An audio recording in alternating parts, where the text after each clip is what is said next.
Неге мен ғана? Неге мен ғана ВИЧ болып қалдым, неге мен ғана СПИД болып қалдым? Оларда уже жұқтыру белсенділігі артады. Олар уже жұқтырғысы келіп тұрады. Темекі, жаңағы кальяны бар, жаңағы АИКС-ні бар, қолмен жаңағы қолданатындар. Бұның барлығы тікелей әсер етеді. Құдай сақтасын, уже бітті. Ешқандай бұл әлемдік деңгейде ем жоқ. Әйелдерде бағанағы еркегі жұқтырады, кейін өзінің әйеліне жұқтырса, ұрық жолдарын бітеп тастайды. Сол себепті ер адамдар бедеулікке ұшырап кетеді. Проблема басталған кезде или әйелін көтермей жатыр. Қарапайым әшейін бір 5 минуттық, 10 минуттық ләззат осындай үлкен нәрселерге алып келуі мүмкін. Жап-жас қыздар, жап-жас балдар жүр. Оның түріне қарап ондай деп айтпайсың. Тестостерон деңгейі жылдан жылға 1% төмен түсіп отырады негізі. Екеуінде де енді жауапкершілік тең. Бұлардың барлығы жалған, кесіп айтуға болады.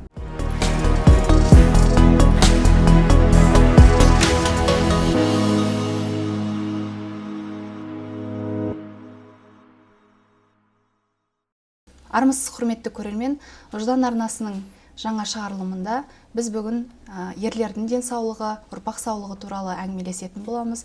Бізде бүгін қонақта уролог-андролог маман, Европалық урологтар ассоциациясының мүшесі Дастан мырза келіп отыр. Дастан мырза, әкелер алаңына қош келдіңіз. Рахмет, қош көрдік, шақырғандарыңызға рахмет. Бүгінгі әңгіме ерлер денсаулығы турасында болады.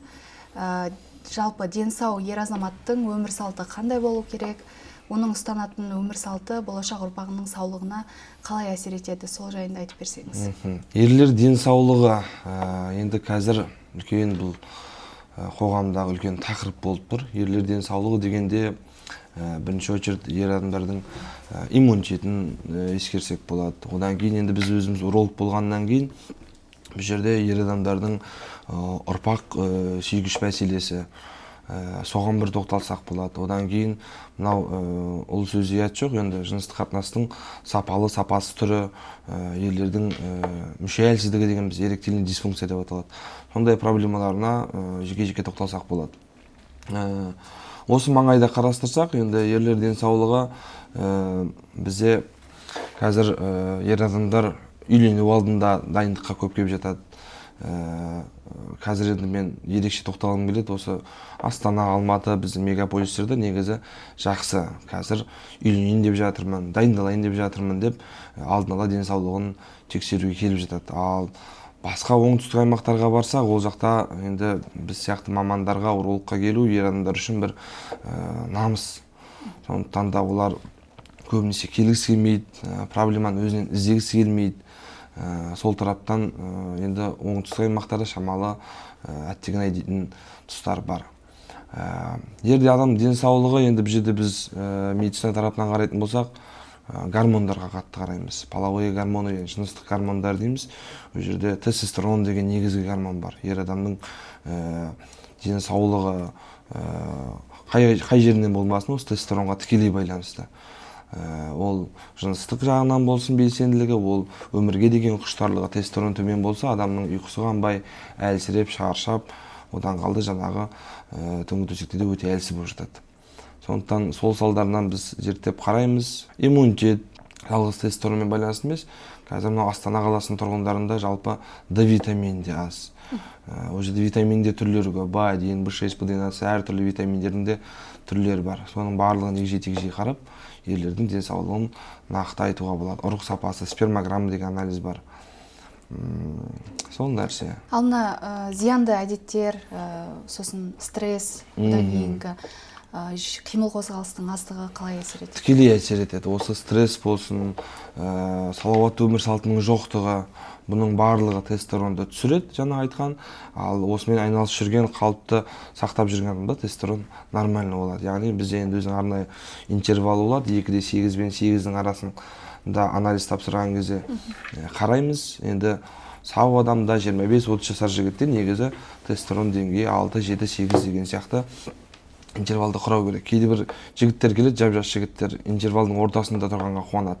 Яғни 2,8 мен 8-дің арасы болса, 3-4 болып тұрғанға олар қуанады. Ортасында тұр ғой деген сияқты. Ал ол тестостерон деген гормон нағыз таңертеңгі уақытта наташаға алынады. Ал таңертеңгі уақытта тестостерон өзінің ең пигінде тұратын уақыты. Сол себепті де тестостерон ондай жас жігіттерде, жалпы 30-дағы жігіттерде кемі 6-7-8 көрсету керек. Енді иммунитет бұл жерде қарау керек. Салауатты өмір салты, темекі, жаңағы кальяны бар, жаңағы AX бар, қолмен жаңағы қолданатындар. Бұның барлығы тікелей әсер етеді. Одан қалды күйзелістер, жаңағы өзінің басындағы жеке проблемалар, кредит, уайым, бұның барлығы негізі тікелей осы тестостеронды төмен түсіреді. Сондықтан да ер адам салауатты өмір салтын ұстанып, жақсы қолданып спортпен айналысып жүрсе, онда тестостерон өзінің деңгейінде тұрады. Түсінікті. Ал сіздің пациенттеріңіз сізге ең жиі қандай мәселемен келеді, және олардың жас шамасы қаншаларда? Енді бізде ер адамдар көбінесе келетін, бізде қазір жастар қауымы да көбейіп кетті. Неге? Бұл немен келеді? Яғни бейберекетсіз жыныстық қатынас бұл жерде инфекциялармен көп келеді. Ол инфекциялар өте үлкен нәрселерге алып келуі мүмкін. Бұл ұрық жолдарын бітеп тастайды. Одан кейін уже ұрық жолы бітелген адам бедеулікке ұшырайды. Бедеулікке ұшыраған адамда уже жаңағы айтқан өзінің мазасы қашып, өмір сапасы нашарлап, тестостерон айналып келіп тағы төмендейді. Одан кейін бала көтеру сол мәселесімен, бала жоспарлау мәселесімен келеді. Аталық безде көптеген аурулар болады. Варикоцелия, гидроцелия, аталық без қосалқысының қабынуы. Енді біз уролог болғаннан кейін жалпы ер адамдар осындай мәселемен келеді. Ал қыз балаларда келеді, яғни бүйрек ауруларымен, қуықтың қабынуы, цистит деген сынды аурулар бар.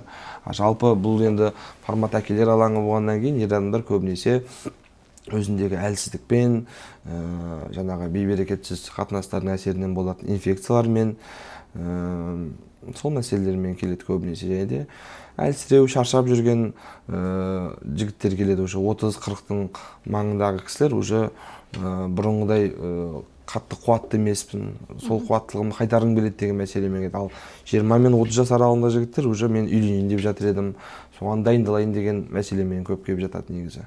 Көп жиі кездесетін ауру түрі бар ма? Мысалға осындай ерлердің арасында қазіргі таңда мынандай ауру белең алып кетті дейтіндей. Көп кездесетін енді бұл қалыпты жағдай варикоцелия деген ауруымыз бар. Көп ерлерде болатын.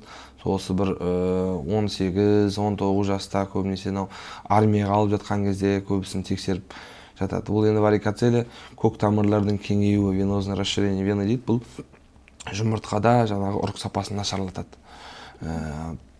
Ұрық сапасын нашарлатады. Осы аурулармен көп келіп жатады. Және де ұятта болса да айтайын, инфекциялармен көп келіп жатады. Енді үлкен қалаларда инфекциялармен осы жастар өте көп келіп жатады. Қалғандары енді қалыпты жағдай. Қалғандары әр кезде әртүрлі аурулар, бүйрек аурулары, несеп жыныс жолдарындағы аурулар. Ең көп кездесетін бағанағы аталмыш ауруларымыз. Ал уролог маманның алдына негізінде қаншалықты қай уақытта барып тұру керек? Мысалға бізде қыз-келіншектерде жыл сайын скринингтен өтіп тұрады ғой. Сол сияқты ер азаматтарда көбінесе жаңағы өзіңіз айтып өттіңіз, намыстанады, ұялады деген сияқты белгілі бір ауру өзін мазалаған кезде ғана барады. Ал негізінде қай уақытта барып тұру керек? Өте жақсы сұрақ. Негізі әдетте біз өзіміздің кәдімгі көлігіміздің бір 6 айдан бір майын ауыстырып, бір жылда бір міндетті түрде тексерістен өткіземіз. Сол сияқты ер адамдарда өзінің денсаулығына дәл солай қарау керек. Ер адамдар даже өзінің денсаулығына машинасына қарағандай қарай алмайды. Жүре береді негізі. Сол сияқты 6 айда ер адам өзін бір тексеріп отқан дұрыс. Жалпы урологиялық емес, жалпы чекаптан өткенде дұрыс. Ол жерде жүрегі бар, бауыры бар, бүйрегі бар. Сол мезетте негізі урологиялық бір тексерістен кемі 6 ай, жалпы бір жылда да бір өтсе де жақсы болар еді ол кезде. Әйел адамдар жаңағы айтпақшы гинекологқа спокойно бара алады, скринингтен өтеді, даже бір-біріне рекомендация береді. Мынау менің гинекологым өте жақсы деген сияқты. Ал ер адам барса, ол даже барса техничный баруы мүмкін, даже барғанын ешкім айта алмайды. Сондай біздің салада осындай нюанстар бар негізі. Жалпы 6 айда өтіп тұрған жақсы. Бір тексеріліп, өзінің денсаулығы, қуаты, гормондарын көрсе болады, ұрық сапасын көрсе болады. Ұрық сапасы деген қазір өте жақсы анализ, бір қатты қымбатта емес, сол бір 5-7 тұрады. Зато ол жерде қанша процент өзінің ұрығының пайызын көруге болады. Қанша миллион ұрығы, қанша миллион баласы бар. оның қанша процент көтеретін вероятность, олардың активный подвижный, малы подвижный, неподвижный, қимылдайтын, қимылдамайтын, белсенді қозғалатын ұрықтардың түрлері болады. Соның барлығын көретін анализ бар. Сондықтан сондай анализдерінде өтіп жатпайды ер жігіттер. Бірақ енді қазір біз міндетті түрде ескертеміз, өзіміздің әлеуметтік желіде де айтып отырамыз. Үйленудің алдында бір 2-3 ай бұрын келсе де жақсы. Өйткені көп жастар үйленіп алып, содан кейін барып проблема басталған кезде или әйелім көтермей жатыр, 5 ай болды, 6 ай болды, 1 жыл болды деп жүреді. Бізді бір қынжылтатын ер адам өзінен көрмейді өмірі. Көбінесе әйелдің тарапынан іздейді. Әйелді жан-жақты зерттейді. Содан кейін барып әйтеуір 2-3 жылдан кейін барып қой деп жан-жақтан айтқаннан кейін барып келеді. Ол бастан екі жақ бірдей зерттелсе, үйленбей тұрып екі жақ бірдей қаралса, негізі нұр үстіне нұр өте керемет болар еді. Енді мынау үйленбей тұрып тексерілу керек деген енді өте дұрыс нәрсе ғой, бірақ бізде бұл жаңағыдай насихатталмайды, айтылмайды, тек мәселемен бетпе-бетке келген кезде ғана барады. Ал бұл осыған қандай үгіт насихат жүргізілу керек, мысалы қандай тексерістерін өту керек, міндетті деген сияқты мысалы қалай айтып жеткізсек болады? Енді біз жаңа айтып кеткендей, біз әлеуметтік желіде бұл жайлы часто айтып отырамыз, енді көп айтып отырамыз. Арнайы өзі 3-4 анализ бар. Жалпы үйленуге дайындық ретінде біз 3-4 анализ бар. Ол ең алдымен бағана айтып кеткен спермограмма анализі, ұрық сапасы.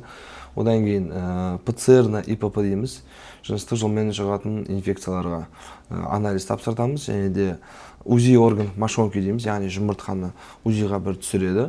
Неге? Өйткені жұмыртқада аталмыш 4-5 ауру бар. Варикоцеле, гидроцеле, орхид, эпидидимит, киста деген сынды жұмыртқада 5-6 ауру кездеседі.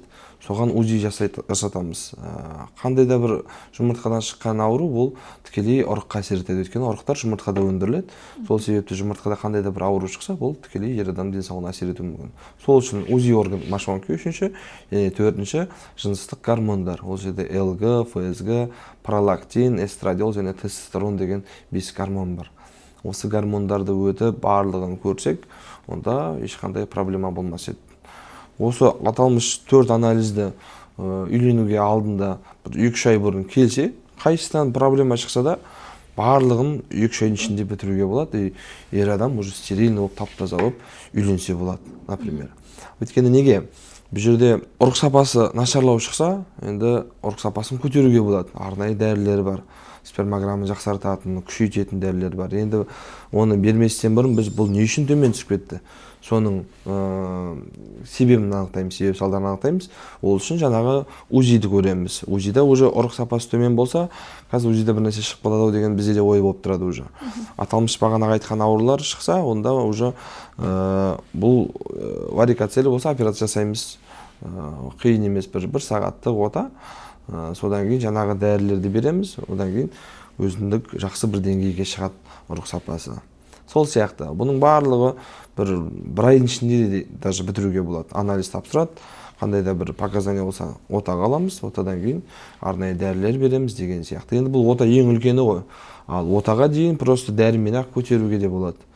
Тестостерондар төмен болып тұрса, пациенттің өзіне анамнез жинау барысында мүше әлсіздігі байқалса, оның да өзіндік дәрілері бар. Солай барлығын емдеп, дым болмағандай тап-таза бір қуатты еркекті жасаймыз енді. Сол нәрсе. Ал жыныстық жолмен жұғатын инфекциялар туралы айтыңызшы, олардың ер азаматтың өзінің денсаулығына және баланың, болашақ ұрпақтың денсаулығына қандай қаупі бар? Мысалға көп емес, жалпы бір естігенім, ер азаматтар ол инфекцияларды мысалға екі еркектің бірінде бар деп мысалы көп қазіргі уақытта санайды екен. Мысалға оны емдеудің қажеті жоқ деген сияқты. Жыныстық жолмен жұғатын жалпы анализде біз 9 түрлі инфекцияға жібереміз. Олар өзі симптомны, бессимптомны бөлінетін инфекциялар. Яғни белгі беретін, белгі бермейтін. Енді осы инфекциялардың ішінде ең қауіптісі нейсерия, гонорея, хламидия деген түрлері бар.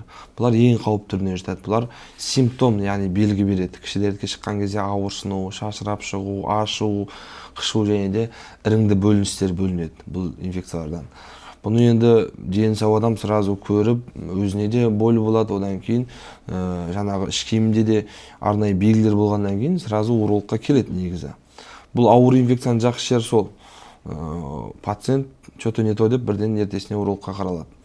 Ал бессимптомды инфекциялар болады, бұлар ешқандай белгі бермейді, арнайы анализ тапсырмаса, бұрынғыдай бәрі қалыпты сияқты жүре береді. Мәселе осы жерде. Сондықтан да незащищенный болған жағдайда, яғни қорғанусыз жыныстық қатынас болса, ер адам негізі уже показания анализ тапсыруға.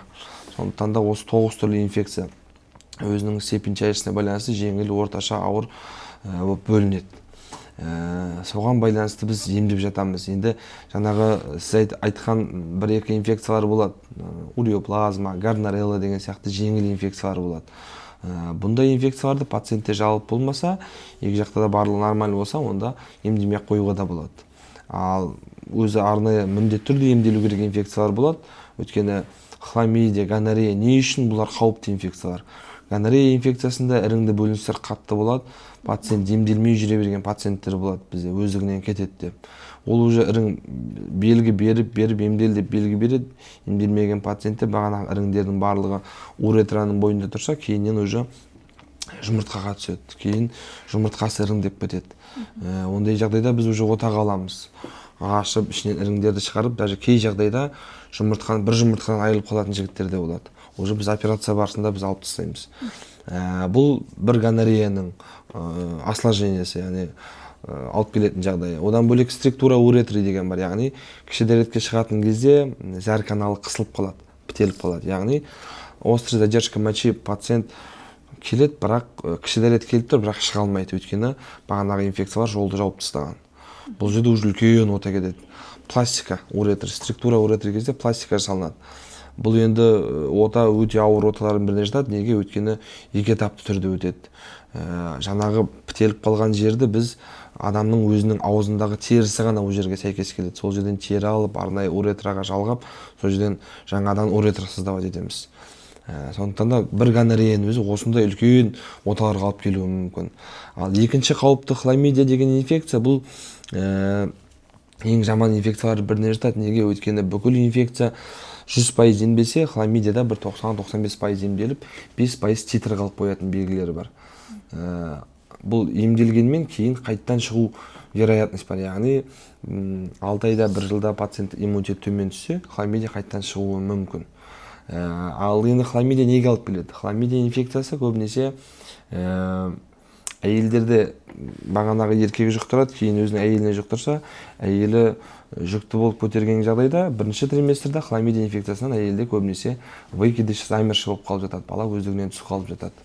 Бұл именно хламидияның көбінесе алып келетін жағдайы. Одан бөлек хламидия инфекциясы ер адамдарда ұрық жолдарын бітеп тастайды. Сол себепті ер адамдар бедеулікке ұшырап кетеді. Яғни бағанағы айтқан спермограмма анализінде азоспермия деген заключение қойылуы мүмкін, қорытынды. Негізі нормада нормоспермия болады. Ұрық сапасы төмендесе асенозоспермия. Ал енді ұрық жолдар полный бітеліп ішінде ешқандай ұрық қалмаса, онда азоспермия бүкіл показания 0,0,0 болып кетеді. Бұл жерде уже тоже үлкен ота керек болады. Қарапайым әшейін бір 5 минуттық, 10 минуттық ләззат осындай үлкен нәрселерге алып келуі мүмкін. Сол үшін енді ер адам тек бойдақ болса үйлену керек. Максимум енді біз көбінесе осы нәрселерді үгіттейміз, насихаттаймыз. Осындай жайттар қазір көп, жалпы үлкен қалалар да көп. Енді бұл инфекциялар, бұл емделетін инфекциялар. Бұның емі бар. Ешқандай қорқатын нәрсесі жоқ, әйтеуір уақытылы келсе емделеді, уақытылы келмесе енді отаға барады, ол отадан аман-есен бітіріп шығарады. Ал енді әлемдік деңгейде емі жоқ инфекциялар бар. ВИЧ, СПИД, сифилис деген сынды нәрселер бар. Ондай инфекциялардан Құдай сақтасын, уже бітті. Ешқандай бұл әлемдік деңгейде емі жоқ. Тура бағанағы инфекциялар қалай жұқты, сол сияқты бұларда қорғанусыз жыныстық қатынас болса болды шығады. Бітті. Ондай да қазір біздің үлкен қалаларда өте көп. Бізде спеццентрде көрсеңіздер, жас қыздар, жас балдар жүр. Оның түріне қарап, ондай деп айтпайсың. Енді сондай қыздарда, сондай балаларда эгоисттік көзқарас көп болады. Неге мен ғана? неге мен ғана ВИЧ болып қалдым, неге мен ғана СПИД болып қалдым, оларда уже жұқтыру белсенділігі артады. Олар уже жұқтырғысы келіп тұрады. Бұрындары көбейіп кетті сондай өзінің иголкасын бір скамейке қойып кететін, кинотеатрлардың залдарына қойып кететін.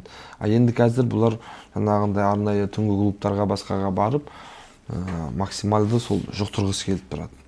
Қыз болса ер адамды шақырады, ер болса қызды көндіріп деген сияқты осындай үлкен проблемалар бар. Ал бұл инфекциялар енді әлемдік деңгейде ем жоқ. Бұлар енді учетта тұрады. Учетта тұрғаннан кейін олар еш жерде жұмысқа алынбайды. Ондай аурумен, ал учетқа тұрмайын десе, онда оның дәрілері өте қымбат. Сондықтан олар мемлекеттен дәрі алуға мәжбүр болады, сол себепті де учетқа тұрады. Сондықтан да біз жастарға айтатынымыз, басқаға айтатынымыз, бұл ешқашанда осылай қорғанусыз нұсқа түспеңіздер дейміз. Ал жаңа емделетін инфекциялар дедіңіз ғой, солардың өзіне мысалға дені сау бала дүниеге келуі мүмкін бе? Енді бұл жерде нақты келеді, келмейді деп айту қиын. Бірақ бір айтатынымыз, осы инфекциялардың салдарынан дені сау емес ұрпақ туылуы мүмкін. Сол үшін максималды түрде сақтанып, дұрыс таза жолмен жүрген дұрыс. Енді инфекция болып та таза ұрпақ келуі мүмкін, бірақ нақты өйтіп кесіп айта алмаймыз. Келеді, келмейді деп, бірақ келмейтін вероятностьтар өте көп. Сол үшін де инфекциямен олай не істеуге болмайды, жүре беруге болмайды. Немқұрайлы қарауға болмайды. Ауру болып, ауру бала дүниеге келген кезде бізде аналарды кінәлап жатады ғой. Бұл жердегі әке мен ананың баланың денсаулығы алдында жауапкершілігі қалай болу керек? Тең дей ма мысалға? Әлде ана көбінесе енді дүниеге алып келетін 9 ай бойы көтеретін ана болғандықтан ананың жауапкершілігі басымдау ма? Жоқ, әрине, екі жақ бірдей теңдей болу керек. Ана көтергеннен кейін оның әкесі ананың жағдайын жасау керек. Міндетті түрде алғашқы триместрде өте жақсы қарау керек. Яғни алғашқы 3 айлық әйел үшін өте жақсы қарайтын кезеңдер. Сондықтан да ас үстіне түсу керек. Көтерді ма, онда ол ішінде жатқан өзінің балаң, сондықтан да оған бүкіл жағдайын жасап, жегісі келгенін алып беріп, қалағанын алып беріп, алғашқы триместрде негізі өте анаға жақсы күтім керек. Сол периодтан өтіп кетсе, одан кейін бала жақсы туылу керек.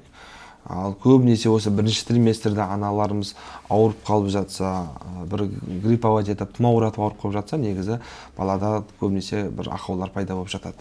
Бұл үлкен бір статистика негізі. Сондықтан да алғашқы триместр өте важны әйел адам үшін. Бірінші 3 айлық 12 апта, яғни бұл өте бір маңызды кезең. Сол нәрсе. Екеуінде де енді жауапкершілік тең. Менің ойымша, енді әкеде наоборот еще больше жауапкершілік болу керек. Бізде көп жағдайда сол ер адамдар әйелге сілтей салып жүре беретін шамалы қынжылтады ғой негізі. Мен жасадым, дальше өзің деген сияқты. Осы жауапкершілікті негізі әкелер сезінсе өте жақсы болады. Мысалға, ер азаматтардың арасындағы қауіпті жас шамасы деген бар ма? Мынандай жаста белгілі бір аурулар көбейеді, қозады деген сияқты. Нақты бір қозады аурулардың или өршиді деген ондай нақты нәрсе жоқ, бірақ жаңағы 20-30 жаста жастық шақ, күйбелең шақ бұл уақыттарда соответственно бағанағы инфекциялар көбейеді, оңды солды жүрістер көп болады. Ер адам уже өзінің жасына толықтырып, 30-ды орда бұзғаннан кейін ол да уже серьезно жүреді. Бірақ 30 жастан кейін тестостерон деңгейі жылдан жылға 1% төмен түсіп отырады негізі. Осындай зерттелген нәрсе бар. 30 жастан кейін ерлердің қуаты жаймен төмен түседі. Бұрынғы 25 жастағыдай тестостерон болмайды. Осы нәрсеге тоқталуға болады. Енді урологияда әртүрлі аурулар бар. Например, простатит бар, біздің қуық асты безінің қабынуы. Бұл 40 жас, 50 жаста уже бүкіл ер адамда болатын ауру. Соған тоқталуға болады. 40-45 жастан кейін ер адамдарда қуық асты безінің қабынуы болады. Ол емделмегеннен кейін уже аденомаға айналады. Яғни қуық асты безінің аденомасы. Ол жерде біз ер адамдардың объемына қараймыз. Қуық асты безінің өлшемі қандай. Бұның өзінің нормада 20-25-ке дейін болса, уже содан үлкейіп бара жатса, 30, 35, 40, 50, 100-ге шейін кетеді. Осы бір показание болады. Объемына қараймыз, одан кейін қуықты толтырып, яғни УЗИ мочевого пузыря с определением остаточной мочи деген бар. Яғни қуықты толтырып, соның қалдық зәрін өлшеу УЗИдің бір түрі бар. Яғни қуықты толтырып УЗИді бір түсіреді, объемын қарап алады, 300 мл, 400 мл ішінде жидкость бар дейді.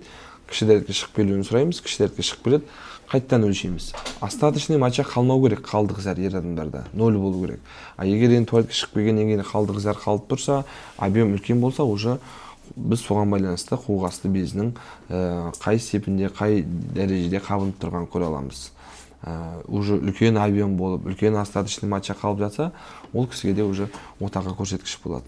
Яғни трансуретралды резекция деген ота бар. Біз қуық асты безін кішірейтеміз уже. Қуық асты безі, жалпы простатит деген ауру, бұл кез келген ер адам болатын ауру негізі. Бірақ сол өзінің жасымен келген дұрыс. 50 жаста, 60 жаста.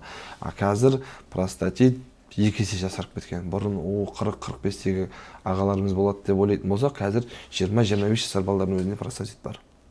Бұл айналып келгенде сол қоғамдағы бейберекетсіз қатынастардың әсерінен болатын нәрсе. Қимыл қозғалысының жоқтығынан болатын нәрсе. Офисный работниктер жұмыста бірыңғай компьютермен отырады. Дальнобойщиктер көп болады. Машинада қимыл қозғалыс жоқ, ұзақ жол машинада бір орында отырады. Застойный простатит дейді. Сондай түрлер бар. Осы простатиттер жас бойынша ажыратуға болады. Осылар 40-45 жаста уже ер адамдарда басталады негізі. Ал простатитті мысалға дәрісіз қазір түрлі жарнамалар бар ғой, жарнамалар мысалы простатитті емдейміз деген жарнамалар шығады. Ешқандай дәрінің көмегінсіз, жаңағындай бат дейді ғой, солардың. Бат дейді ғой, Бұлардың барлығы жалған, кесіп айтуға болады. Біз бұлармен де мейлінше қарама-қарсы жұмыс жасап жатырмыз. Көп жерде айтамыз, бұның қарсылығы дұрыс емес екенін. Біздің өзімізге, менің әлеуметтік желіме, Instagram парақшама қаншама ұсыныстар болады солардың тарапынан. Жаңағы бұғы мүйізінің қаны, жаңағы бал, ер тоқым бір нәрсе, неше түрлі нәрселермен бізге жақсы ұсыныстармен келіп жатады. Аптасына бір 2-3 турист саласыз, ай сайын сізге миллион береміз, осындай береміз. Олар осылай қазір жаулап алған. Енді оларды бізге ұсыныс жасағысы келетіндер, өткенде дәрігер айтса, оларға еще уже өтімді болады. Дәрігердің өзі айтып жатыр деген сияқты. Олар көп жақсы дәрігерлер негізі келіспейді ондайға. Ол приоритет бірінші орынға қояды. Ал бұлар қазір көбінесе не істеп жатыр? Бұлар әлеуметтік желідегі белсенді бір жұлдыздарды, жайдарманшыларды, басқаларды алып, соларға ақшасын беріп, олар қарап та жатқан жоқ. Ішінде не бұл, неге әсер етеді?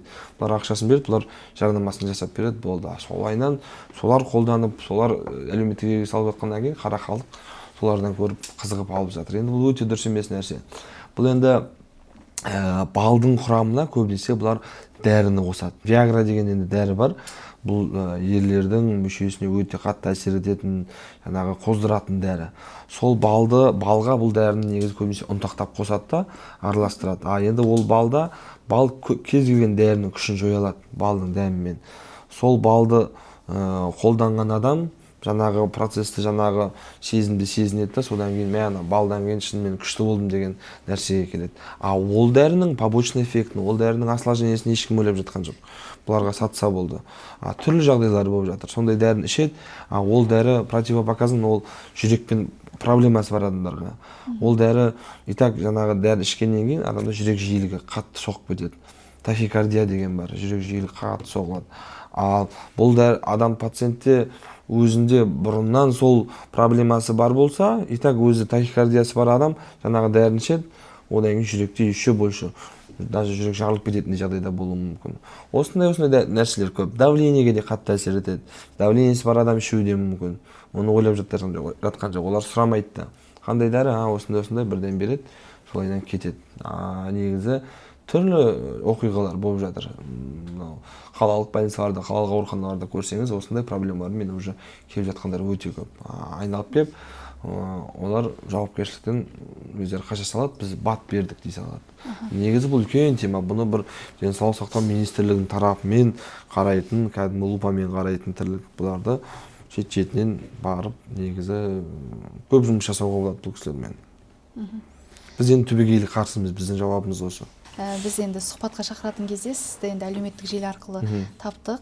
Одан кейін сол оқырмандардың алдында, мысалға әлеуметтік желіде қандай жауапкершілікті қаншалықты сезінесіз, мысалға қандай ағартушылық болсын, насихат болсын жүргізесіз, осылай халықтың сауатын ашуға? Енді қазір өтірік айтпай ақ қояйын, бұрын эфирлерге жиі шығатын тұғынбыз, эфирге жиі шығып отырамыз, жан жақты дәрігерлермен шығамыз, осындай бір телеарналармен шығамыз.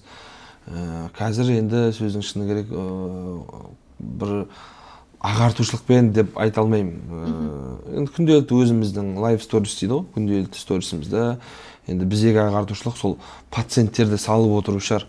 Өйткені сол пациенттерді көріп, мүмкін енді көп жазып таңғалып, қорқып, жеркеніп жазып жататындар да бар, ойбай деп. Ол негізі бір жағынан жақсы. Мысалға бір қандай да бір жас жігіт сол күні бір нәрсе жоспарлап отырса, көріп уже уайымдап қалуы да мүмкін.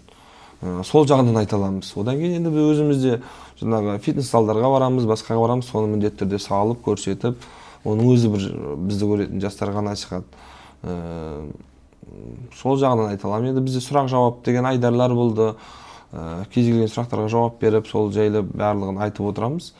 Сосын арнайы күнделікті келген пациенттерді максималды түрде көрсеткім келіп отырады. Енді кейде әлеуметтік желінің өзі рұқсат бермейтін жағдайлар болып жатады, ондайларды көбінесе телеграм парақшаларымызда салып жатамыз. Ол жақта енді барлығы откровен көрінеді. Бала дүниеге келгеннен кейін біз оны уролог маманның алдына қашан апаруымыз керек? Өте жақсы сұрақ. Көбінесе әлі бала кішкентай ғой деп бір сүндеттейтін кездерде 5-7 жастарда, мүмкін 10 жастарға шейін урологқа апармауы мүмкін. Негізі баланы туылғаннан бастап урологқа көрсеткен ешқандай айып жоқ, ол өте дұрыс нәрсе. Неге? Өйткені бағанағы айтқан мошонка дедік, УЗИ орган мошонка дедік, яғни жұмыртқа ғой. Осы жұмыртқа қазір көп жиі кездесіп жатыр. Ата-ананың немқұрайлы салдарынан баланы көрген кезде ата-ананың өз жұмыртқасын ұстап көру керек. Анық көрінетін нәрсе ғой, екі жұмыртқасын ұстап, орында тұр ма, тұрған жоқ па. Криторхизм деген ауру бар урологияда. Бұл детский урологиядағы ауру, яғни еннің ұмаға түспей қалуы. Бір жұмыртқа төмен, бір жұмыртқа жоғары тұруы мүмкін. Бір жұмыртқа енге мүлде түспей қалуы да мүмкін. Бұл тікелей ертең баланың белсіздігіне, бедеулігіне тікелей әсер ететін ауру. Сол себепті баланы туылғаннан бастап уролог көрген дұрыс. Бұл криторхизм бір ауру. Одан бөлек СПЧ деген бар, яғни скрытый половой член мүше ішіне қарай, жасырын жыныс мүшесі ішіне қарай кіріп тұрады. Не бір кішкентай балаларды алып келді, мүшесі кнопка сияқты болып тұрады. Мүлде мүшесі ішіне қарай кіріп тұр. Осы мәселемен де келуге болады. Ал көп теген оқиғалар болды. Біз оңтүстік аймақтарда неге барамыз, үлкен жігіт, мысалы 7-8 оқитын жігіт келіп тұр. Жұмыртқасы жоқ, мүшесі ішінде тұр. Бұл енді бала не деп кінәлайсың? Бұл жерде ата-ананың өте үлкен бір немқұрайлығы, өте кеш қалған. Батыс жақтан қателеспесем бір 19 жасар жігіт келді. Жұмыртқасы жоқ. Жаңағы паховой каналда тұр бір жұмыртқасы. Анализ тапсырған кезде анализі өте нашар. Осындай нәрселер бар. Осы жақында ғана Қарағандыдан келді, гипоплазия яички, яғни жұмыртқаның кішірейіп қалуы. Екі жұмыртқасы кәдімгі түйін, точка сияқты болып тұр. Өзіне сұрақ қояды, мен сен сонда мән бермейсің ба, моншаларға барып көрмейсің ба? Мен қалыпты осылайша деп ойладым дейді. Бұның барлығы енді жыныстық сауаттылықтың жоқтығынан ғой. Сондықтан да туылғаннан бастап баланы көрсетіп қаратқан дұрыс. Көптеген аурулардың алдын алуға болады. Сондықтан да енді қазір тем более туылған балаға поликлиника деген нәрсе бар. Ол жерде барлығы бесплатно мәміш жүйесі бар. Сонымен осы мәспен қалаған врачқа кіріп, қалаған врачқа негізі баланы көрсетуге болады. Соны халық тиімді пайдаланса дейміз. Осындай аурулардың алдын алуға болады. Криторхизм деген еннің ұмаға түспей қалуы, бір жұмыртқаның жоқ, бір жұмыртқаның бар болуы, бір жақты, екі жақты болады. Кейбір балаларда екі жақта да түспей тұрады, жоғарыда тұрады. Оны отамен 1,5 жасқа дейін оны дәрімен түсіруге болады. 1,5 жастан асып кетсе, онда ол балаға уже ота жасалынады. Скрытый половой член көбінесе сүндеттің кезінде бірақ біліп жатады, оған дейін білмейді. Жасырын жыныс мүшесі, балам сүндеттен деп алып келген дейді, қараймыз. Оны қазір біз не істесек, артық терісін алсақ, бүкіл мүше ішіне қарай кірейін деп тұр. уже біз отаға показания болады. Или гормондармен шамалы баланы аздырамыз, бала толық болса, енді барлығы дайын болып тұрса, онда бірден отаға аламыз. Фимоз деген аурулар болады кішкентай балаларда, жаңағы мүшенің басы қызарып тұрады. Көптеген аурулар. Сондықтан да урологқа негізі арнайы бір жас жоқ. 5 жаста, 7 жаста, 10 жаста деген жоқ. Туылғаннан бастап бір көрсеткен дұрыс.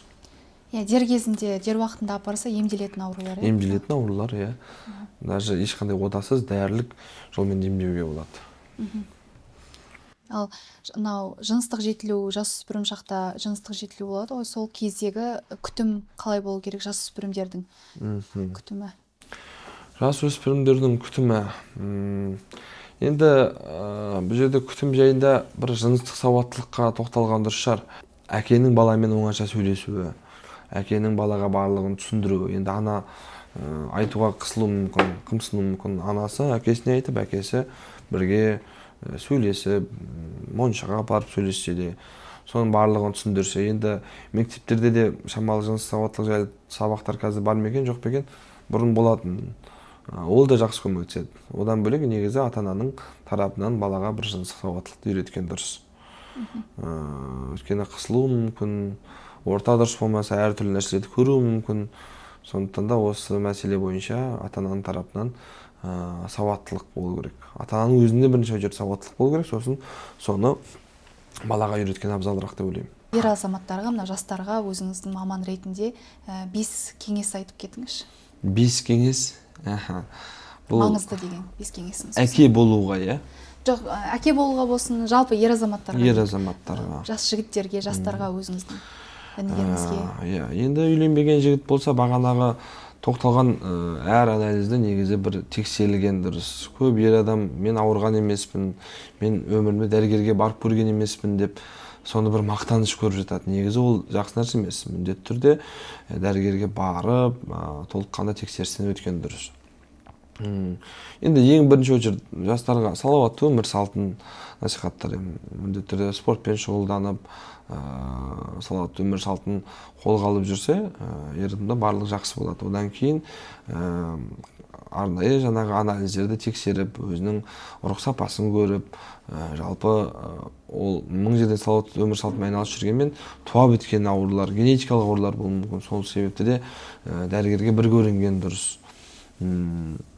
Бағанағы айтқан енді жыныстық жолмен инфекциялар, бұның барлығы әшейін ауадан келмейді, бір бассейннен, бір нәрседен жұқпайды. Бұл тек жыныстық жолмен жұғады. Көп ерлердің бір сылтауы, баняға барып қойдым, парда отырып қойдым, жаңағы бассейнге кіріп едім деген сияқты нәрселер айтады. Оның барлығы жалған мифтар, әшейін олай жұғуы мүмкін емес. Сондықтан да не дейміз, жастарға максимал түрде тыныш жүріңіздер дейміз.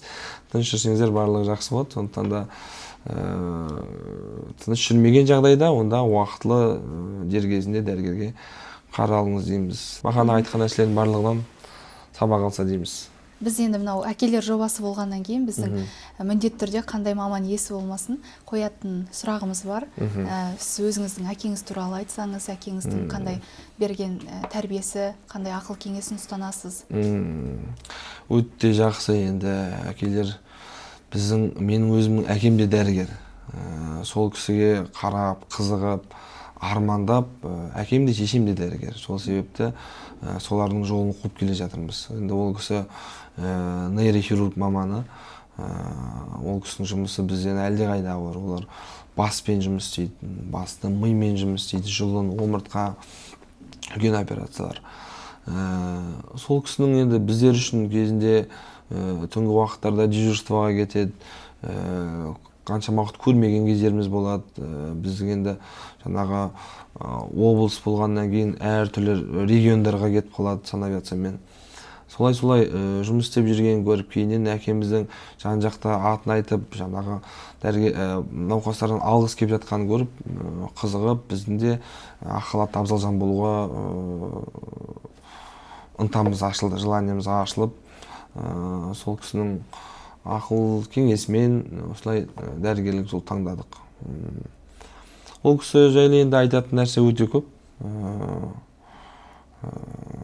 Бүгінгі істі ертеңге қалдырма дейтін. Ортаңа сыйлы бол дейді. Ол кісі көп жерде ортаңа абыройың емес, мінезіңмен сиясың деп айтады. Сондықтан да мінезің жақсы болса, бүкіл жерде қандай лауазымда бол, қандай дәрежеде бол, бірінші очередь мінез деп айтатын. Яғни әлі күнге дейін сол кеңестерін ұстанасыз, иә? Әрине, сол кісінің кеңесін ұстанып, сол адам өзіндік бір тұлғасы болады ғой. Сол мен кімге қарап бой түзейсіз, кімге қарап кімді тұлға деп санайсыз десе, мен бірінші очередь өзім әкемді қоятын едім. Ал өзіңіз отбасын құрғансыз ба? Иә, мен де өзім 2 ұлым бар артымда. Отбасы құрғанбыз. Дінмұхамед, Ахмедияр деген 2 ұлым бар. Қаласа оларға да айтады ғой, жаңағы балаңды түзегің келсе өзің түзу жүр дейді. Ол сенің артыңнан сен қай жолмен жүресің, сол жолмен жүреді дейді. Сондықтан да оларға да пример болуға, біз үлгі болуға тырысамыз. Ал бір нақты тәрбиедегі бір ұстанатын ұстанымдарыңыз бар ма?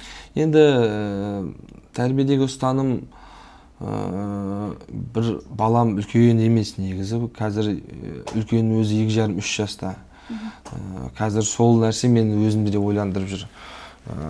Енді өсіп келе жатыр, уже қарау керек. Енді бұл жерде ананың да рөлі өте маңызды.